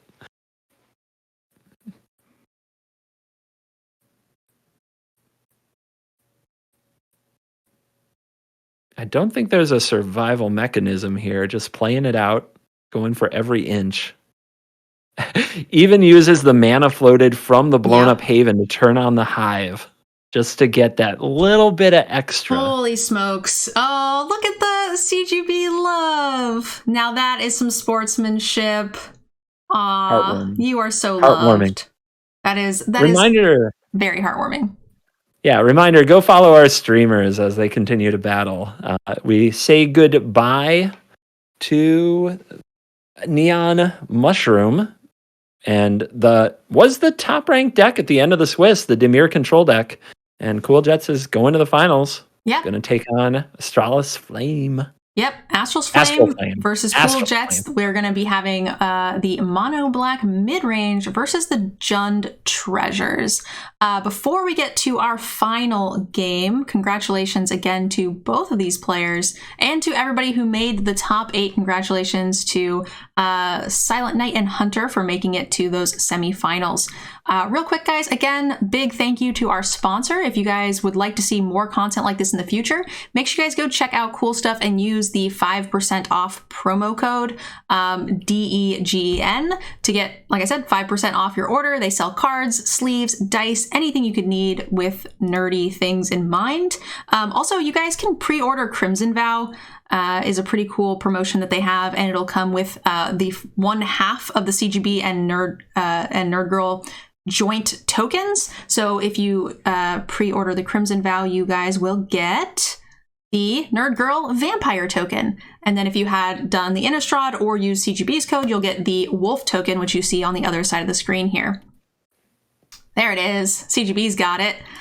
All right, without further ado, the last thing I want to show you guys before we get on to our final match is my preview card. So big thank you to Wizards, hashtag sponsored in the title so I don't get in trouble, for giving me a preview card to share with you guys. It's pretty sweet. Cute, sweet. So we've got, here it is, Pack Song Pup. It is a 1/1 for a colorless and a green for a wolf uncommon creature. At the beginning of combat on your turn, if you control another wolf or werewolf, put a +1/+1 on the pup. So it's a slow sort of, there's one in white right now. I forget what it's called. Hallowed Priest.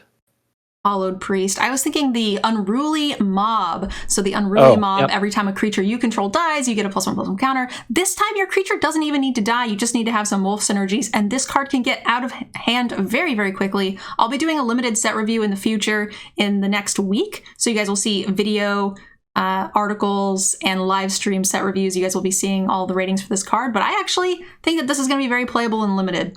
So CGB, is this constructed playable? What do you think? 5-star card. Most broken thing I've ever seen in my life. Best. Alrun, finally, we know why they didn't ban Alrun's Epiphany, because what the heck do a bunch of birds have on a puppy who gets bigger when in a pack? Ow! So you are the wolf pack here, as you can see by the token that's there. But one of the things that I like about this card is, can you guys hear the little puppy howl? Like, have you guys seen the videos of a puppy's first howl? I can see it. It's so cute.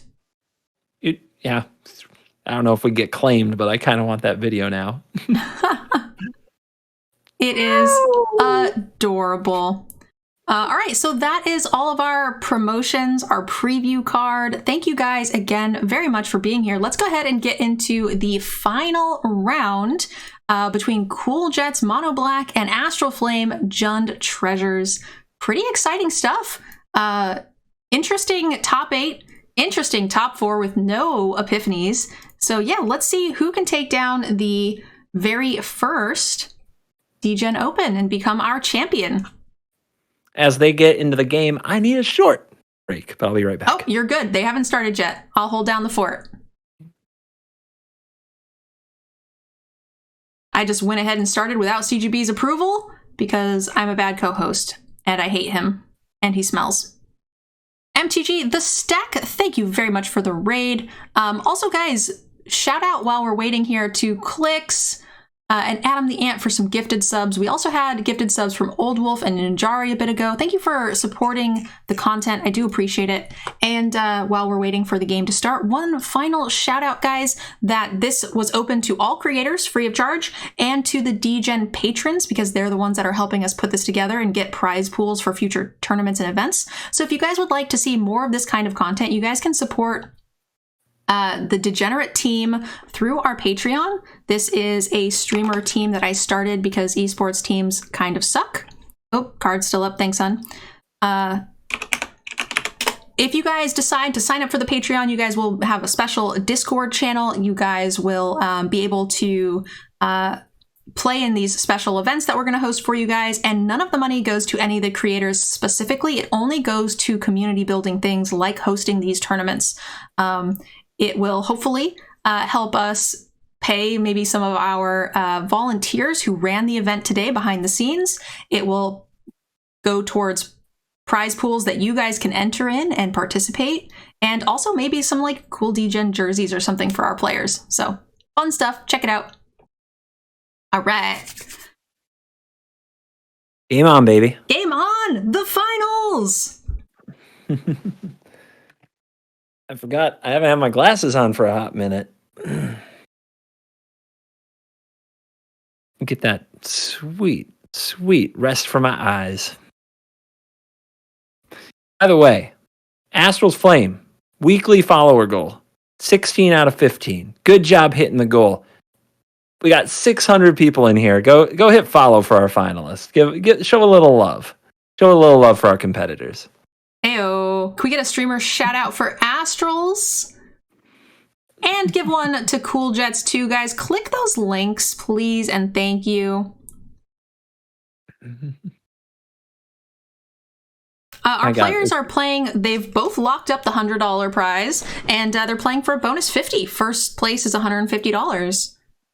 Excellent. Or, as chat has started to meme, $100 million. $150 million. $150 million. All right.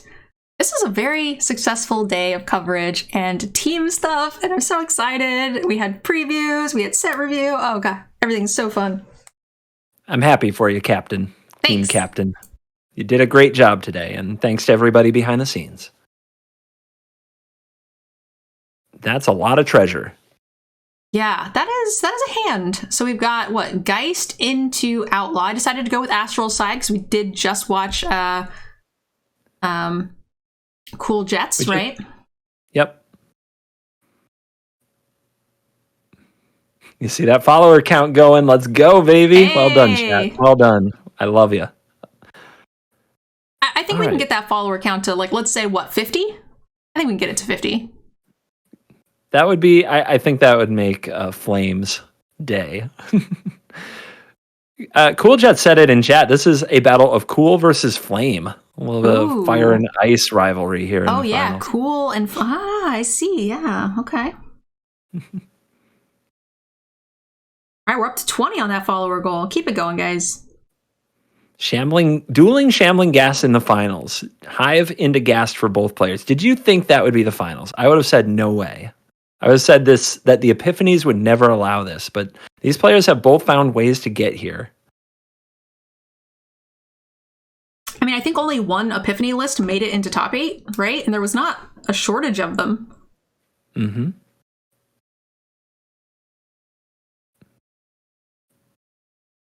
Astral's Flame taking the damage, and then a flurry of 1-drops. It looks almost like a white aggro deck over there with 1-drop, 1-drop, 1-drop.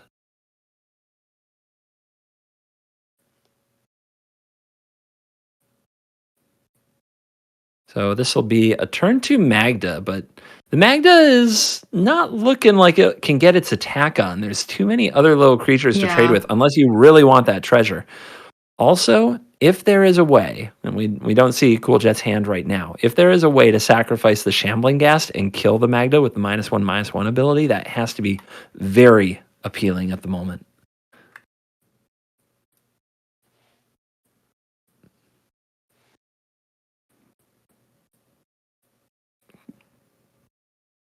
Cool Jet's in no rush. He's going to think it through. So using a little caster nosiness, a little caster vision, as both of our players are streaming, which is awesome. There's an Eaten Alive, as well as a Meat Hook Massacre and a Skyclave Shade in hand. So there are a ton of options for Cool Jets this turn. The Eaten Alive can kill both creatures. You could exile the Ghast and kill the Magda with the Shambling Ghast.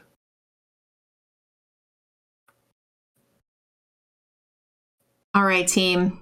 Astrals, I love ya. But you got a lot of stuff happening on that overlay, friend.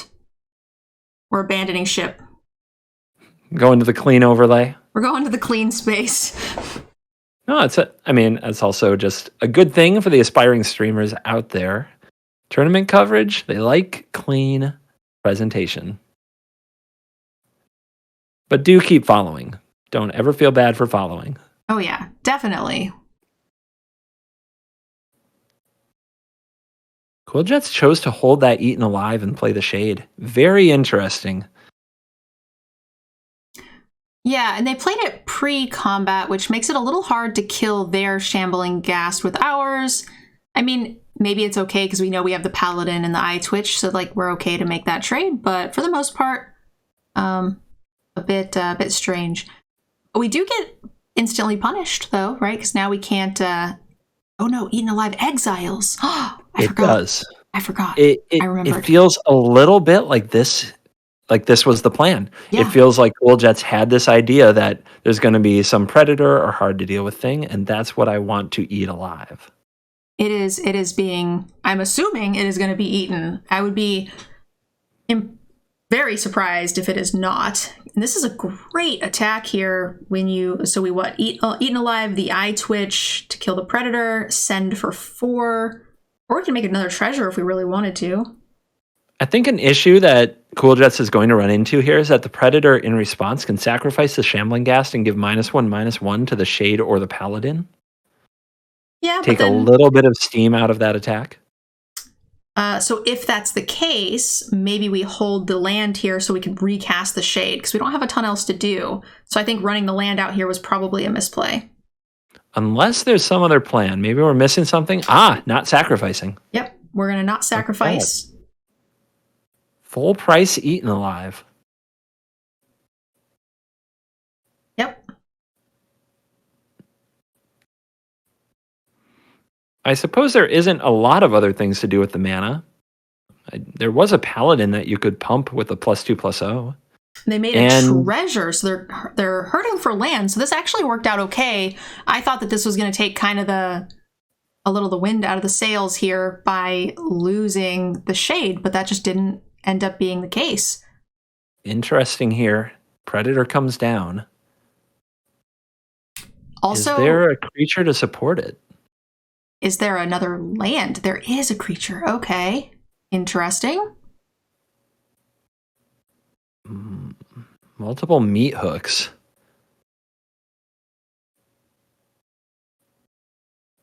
Huh. The Eye Twitch could die and go fetch a necrotic fumes. There isn't enough mana for the meat hook to kill the predator, though. Not quite. Wow, frisky. Very. That Forsworn Paladin must be planning to make one of these creatures bigger. Force the Jaspera Sentinel to Don't get you in need the a dirt. treasure to make it bigger? I believe the treasure gives Death Touch. I believe the +2/+0 is without it. Let me see if I can pull up the card.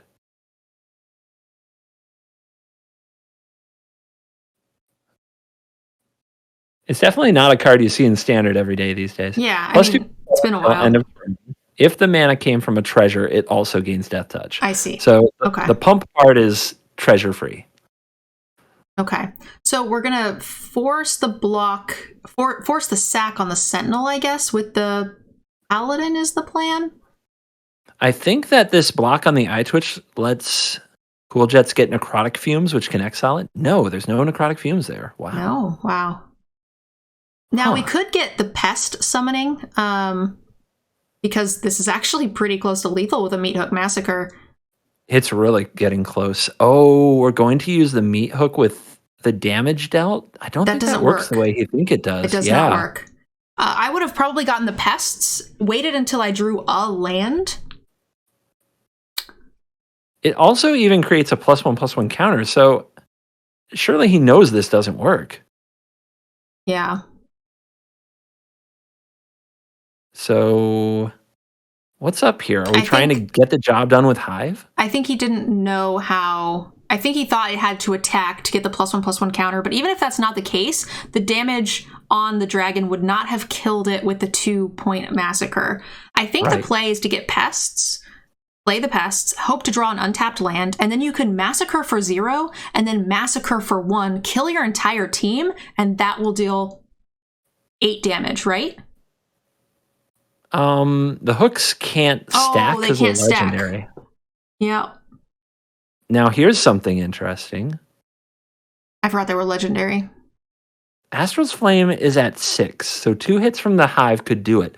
But Cool Jets is at 13, so there's a Hive. There's also an Ebon Death, which I think is castable here if one of the temples is on black.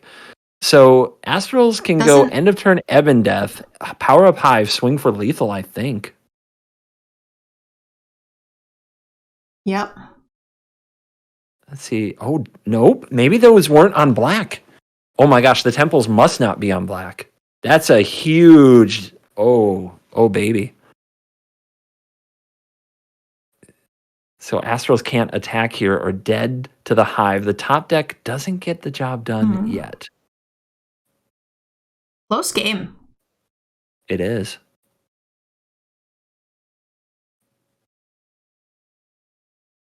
I never really paid attention to the Meat Hook Massacre being a legendary. That totally makes sense. Yep. It's also way too bad here that the there's not enough mana, right, to meat hook out of this board for Cool Jets. And the tree is going to keep growing with land drops every turn. So you're asking Astral's Flame to plus the Ren and whiff and miss so that it stays a 5/5. And you need the you need the Predator to stay home. If it attacks, it gets another counter. Yeah, and even if they do whiff, you can still protect the Predator by eating the token, that won't work right? from the Massacre though. Oh, It like would. if it wouldn't have the +1/+1, but now yeah, it does. You're right.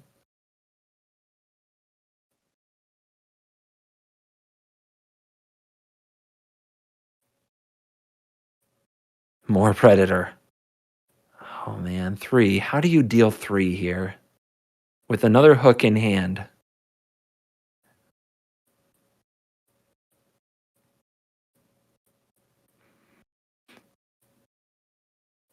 Cool Jets looks like it's lining up to lose game 1 again, and then once again we'll see him try to become that perfect deck for the matchup after sideboard. Yeah, I I'm mean, trying to that's exactly what Cool Jets said the game plan was to lose game 1 and come back, and that has been exactly what he's done in pretty much every game. That's an interesting draw. I don't know if it can help you survive a turn. Giving Death Touch to a menace creature can be exciting. But I don't know if it helps with the Predators either, although there isn't much to sacrifice. I don't see it.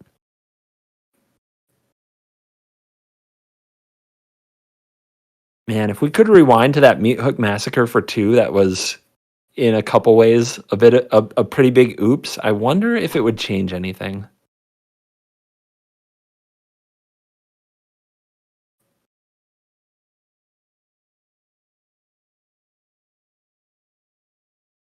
I think both players misplayed a little bit there because I know Astral's sacrificed a creature as well, thinking that that his creature was going to die, and it wasn't, so he could have gotten a little bit better, so it wasn't as much of a disaster as it could have been. Josiah shaking the head here. I think maybe forgot about the +1/+1 counter from tapping the Predator again, although I'm not positive. Could just be well, I guess there's nothing else I can really do kind of sigh. Yeah, definitely.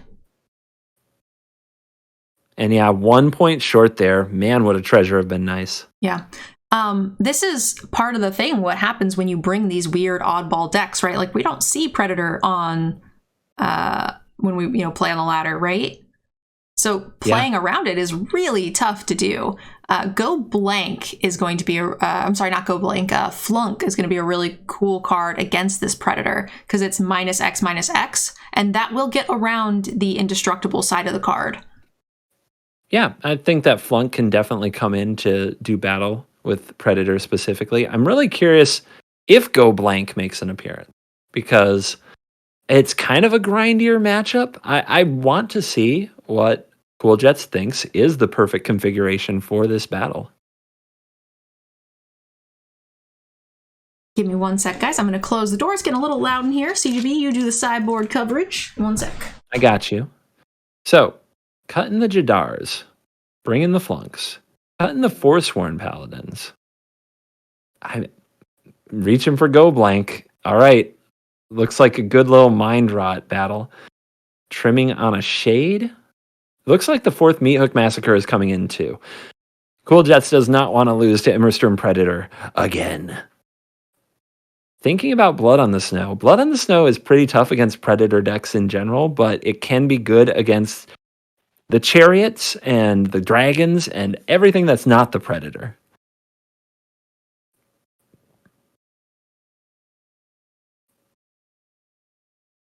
You do have 4 sweepers from the Meat Hooks. The problem is that you need a lot of land to meat hook some of the huge threats that show up. I didn't miss the action.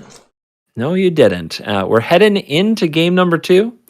Astral's Flame is 1 win away from the title, but it might be the hardest win to get because we've seen that after sideboarding, Cool Jets has done it again and again, come back and found the victory. It's a 1-lander. Ugh. 1-lander is definitely tough here. And we're going to mulligan. Ooh. Oh, that's basically going to 5. That's rough. Keeps it. Yeah? Yeah. I guess you're leaning on the Witch Haven. That can add up to a lot of damage. Sentinel? Oh no. Not the BFFs. Anything but the BFFs. No Sentinel Magda, please.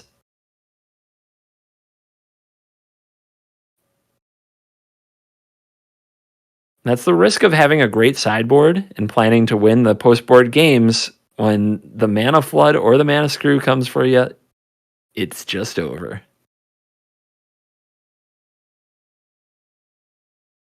That's going to be a ton of mana, and the Goldspan Dragon was revealed by the Temple.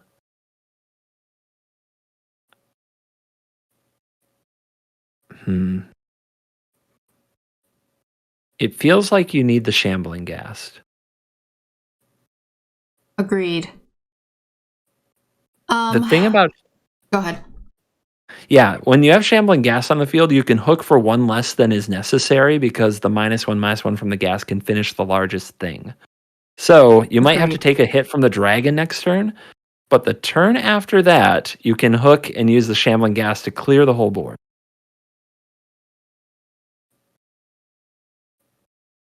Yeah, it's not going to quite clear the dragon. I think we have to take 2 beats from the dragon, right? Because dragon can come out next turn. Oh, you're right. Oh, yeah, because we already made our land drop. Yeah. So that sucks. So dragon is going to hit us in the face several times.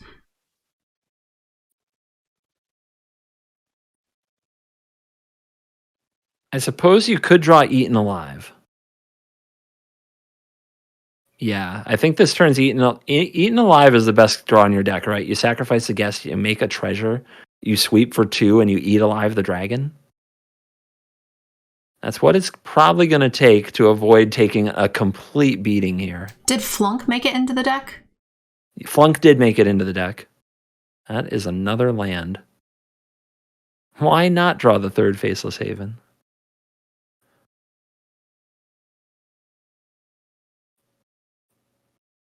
So I think Witch is kind of a waste. Are we just hoping that they just dump more stuff onto the board using treasures?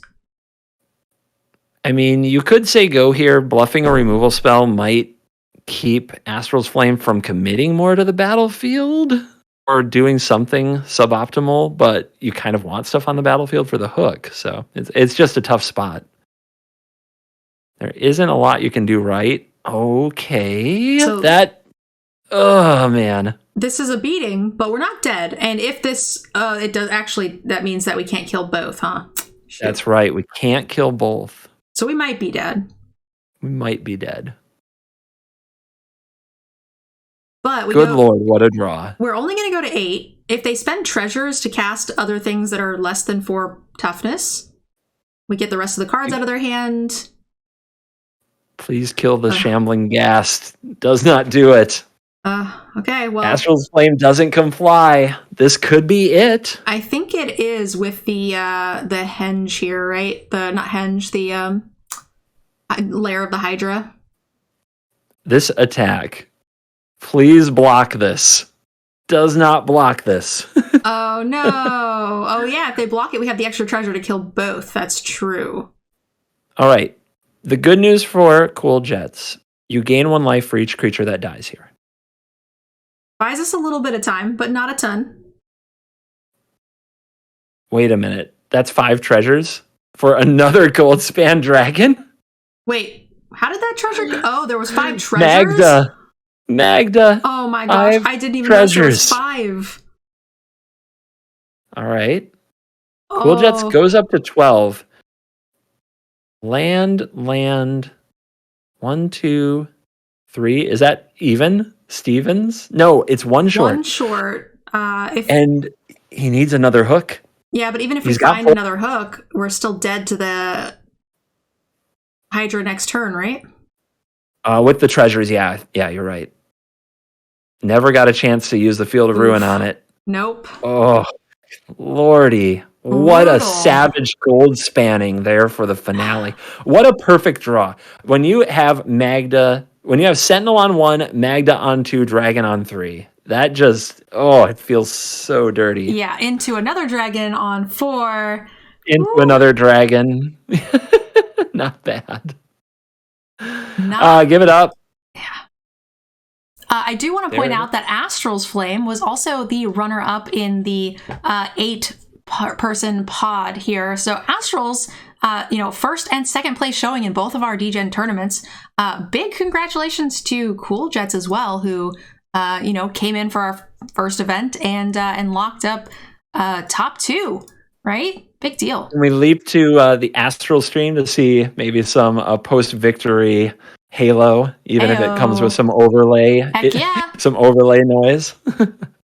He looks like he's on top of the world. We're doing it. The hands on the head, heart to the fans. Yeah, just kind of bathing in that. Did this really happen The Afterglow? glow. Mm-hmm. That is You can go. awesome. You can go ahead, by the way, and update those tournament results. You didn't go 4-2. You finished the job. You are the champion of the first Degenerate Gaming Open. That is awesome. And like I said, he got second place in the first one, so that was very cool. Congratulations to all of our top 8 players and to Astral for closing it out, guys. We're going to do a streamer shout out for both Cool Jets and Astral one more time. You guys should definitely go give him a follow. Oh, what is he doing? He's so excited, I think. Yep. Please go Aw. follow our finalists. They streamed all the way through the event, and we really appreciate it because then we get to have both of our faces on the screen and talk about the action. It's been a lot of fun. Awesome. And they put in a lot of work to battle here. It looks like we got some subs coming in. That's probably a lot of the reaction here. We got some dab action. Let's go. Nice. Welcome, guys. I see a shout out for Voxy, but I don't see her. But if you're here, welcome. Hi. Guys, go follow Voxy too. All right, guys, that's it. So that's the end of our DGen tournament. I hope you guys enjoyed it. CGB, thoughts? Give it up. The Degenerate Gaming Championship crown was defended by one of our very own team members. The last one standing in the top 4 took it home. So congratulations to the champion.